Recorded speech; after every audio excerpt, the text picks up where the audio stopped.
Assalamualaikum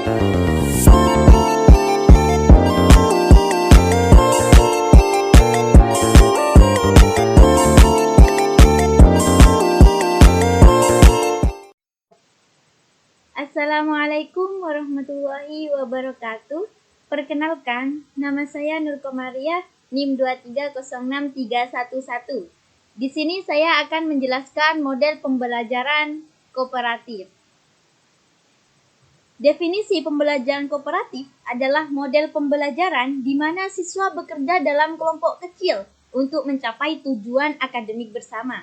Setiap anggota kelompok bertanggung jawab tidak hanya untuk mempelajari materi yang diajarkan, tetapi juga membantu teman sekelompoknya memahami materi tersebut. Jadi, pembelajaran kooperatif ini melibatkan kerjasama, saling mendukung, dan berbagi tanggung jawab dalam proses belajarnya. Metode ini dirancang untuk meningkatkan partisipasi aktif siswa, keterampilan sosial, dan pemahaman yang mendalam melalui kolaborasi dan interaksi antar siswa. Sedangkan ciri-ciri pembelajaran kooperatif yaitu yang pertama, kerja kelompok.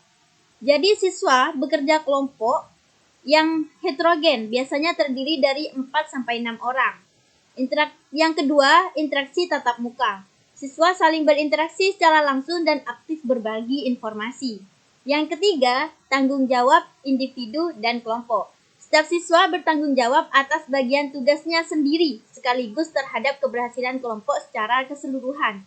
Yang keempat yaitu keterampilan sosial.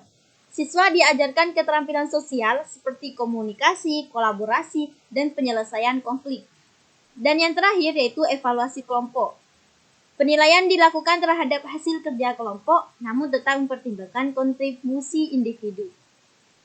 Untuk metode pembelajaran kooperatif, yaitu yang pertama, jigsaw.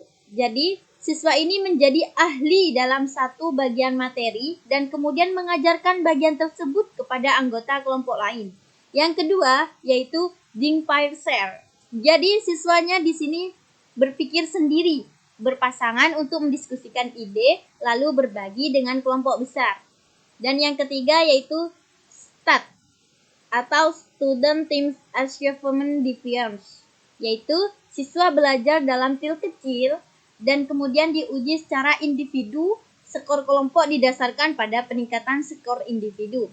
Dan yang keempat yaitu Group Investigation. Kelompok siswa memilih topik, melakukan penelitian, dan kemudian menyajikan hasilnya kepada kelas. Untuk manfaat pembelajaran kooperatif yaitu yang pertama, meningkatkan partisipasi aktif. Jadi di sini siswa akan lebih terlibat aktif dalam proses belajarnya. Yang kedua, pengembangan keterampilan sosial. Jadi di sini siswa akan belajar bekerja sama, berkomunikasi, dan juga bisa menyelesaikan konflik. Dan yang ketiga yaitu meningkatkan pemahaman. Pembelajaran kooperatif membantu siswa memahami materi lebih dalam melalui diskusi dan interaksi. Yang keempat yaitu motivasi belajar. Jadi siswa di sini kerja kelompok itu dapat meningkatkan motivasi siswa karena adanya dukungan dan tanggung jawab bersama. Pembelajaran kooperatif di sini juga memiliki sebuah tantangan, yaitu yang pertama manajemen kelas. Jadi pembelajaran kooperatif ini memerlukan kemampuan guru dalam mengelola dinamika kelompoknya. Yang kedua yaitu kesetaraan partisipasi. Menjamin semua anggota kelompok berkontribusi secara merata, karena terkadang di antara kelompok itu ada siswa yang tidak mau bekerja, tidak mau ikut berdiskusi, dan tidak mau ikut bekerja sama di dalam kelompoknya. Dan yang ketiga yaitu penilaian. Menentukan cara yang adil untuk menilai kontribusi individu dalam konteks kerja kelompok. Dengan penerapan yang tepat, model pembelajaran kooperatif ini dapat memberikan pengalaman belajar yang lebih menyenangkan, interaktif, dan bermakna bagi siswa.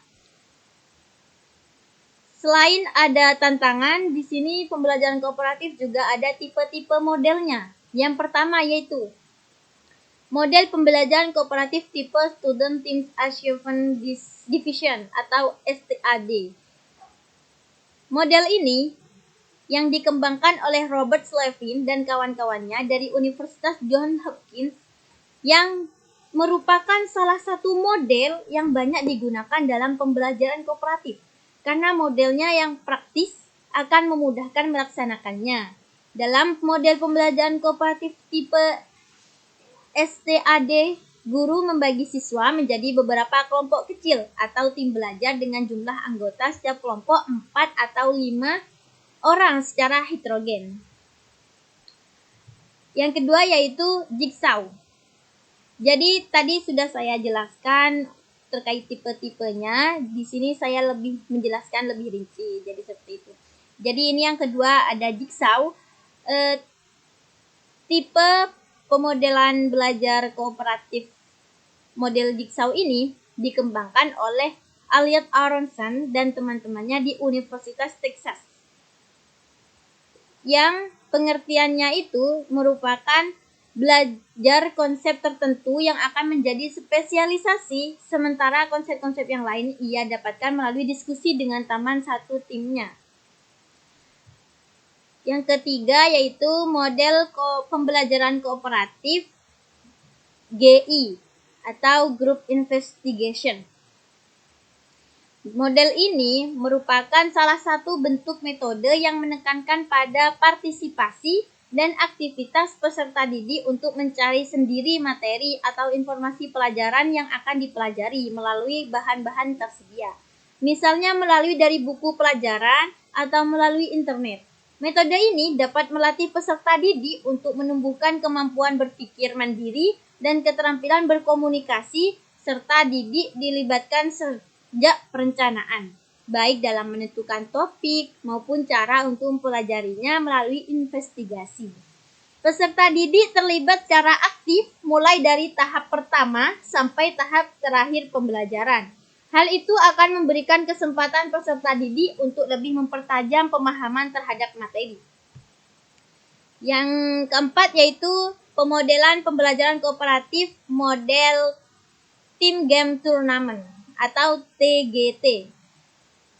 Model kooperatif tipe ini merupakan model pembelajaran pertama dari Johns Hopkins, yaitu merupakan model pembelajaran kooperatif yang menggunakan turnamen akademik dan menggunakan kuis-kuis dan sistem skor kemajuan individu, di mana peserta didik berkompetensi sebagai wakil dari tim mereka dengan anggota tim lain yang kinerja akademik sebelumnya setara mereka.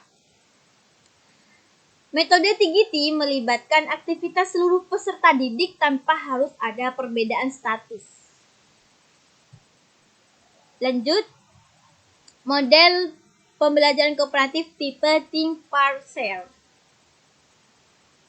Model pembelajaran kooperatif tipe Think Pair Share ini merupakan jenis pembelajaran kooperatif yang dirancang untuk mempengaruhi pola interaksi siswa, teknik belajar mengajar berpikir berpasangan atau berempat dikembangkan oleh Farnleyman atau Think Pair Share sebagai struktur kegiatan pembelajaran kooperatif learning.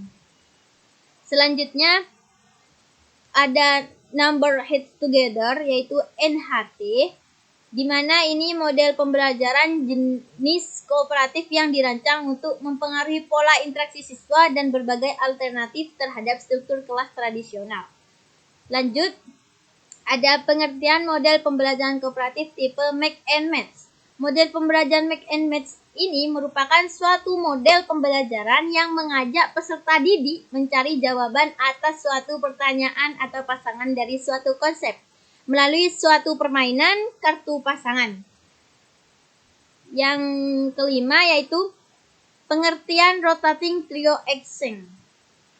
Model pembelajaran ini merupakan model pembelajaran mendalam bagi siswa untuk berdiskusi mengenai berbagai masalah dengan beberapa teman kelasnya.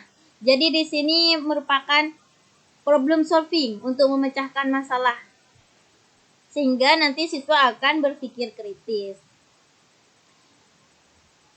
Dan di sini untuk pembelajaran kooperatif ini, model pembelajaran kooperatif ini sesuai dengan karakteristik anak Madura, yaitu dilihat dari yang pertama, konteks lokal. Agar pembelajaran kooperatif ini bisa sesuai dengan karakteristik anak Madura, maka yang pertama kita sebagai calon guru harus konteks lokal. Jadi kita harus gunakan materi dan contoh yang relevan dengan budaya dan lingkungan lokal. Yang kedua yaitu kearifan lokal. Integrasikan kearifan lokal dalam aktivitas pembelajaran untuk meningkatkan relevansi dan pemahaman. Yang ketiga yaitu kolaborasi dan gotong royong. Sebagaimana kita harus bisa memanfaatkan nilai-nilai gotong royong yang sudah kuat dalam budaya Madura untuk mendukung kerjasama kelompok. Memang di Madura ini nilai gotong royongnya memang sangat kuat. Nilai kekeluargaannya juga. Dan yang terakhir itu pendekatan interaktif. Gunakan pendekatan yang melibatkan interaksi aktif untuk mengakomodasi gaya belajar yang partisipatif. Baik, hanya itu yang bisa saya sampaikan. Semoga apa yang saya sampaikan tadi bisa bermanfaat untuk saya dan teman-teman sekalian. Kurang lebihnya saya mohon maaf sebesar-besarnya. Assalamualaikum warahmatullahi wabarakatuh.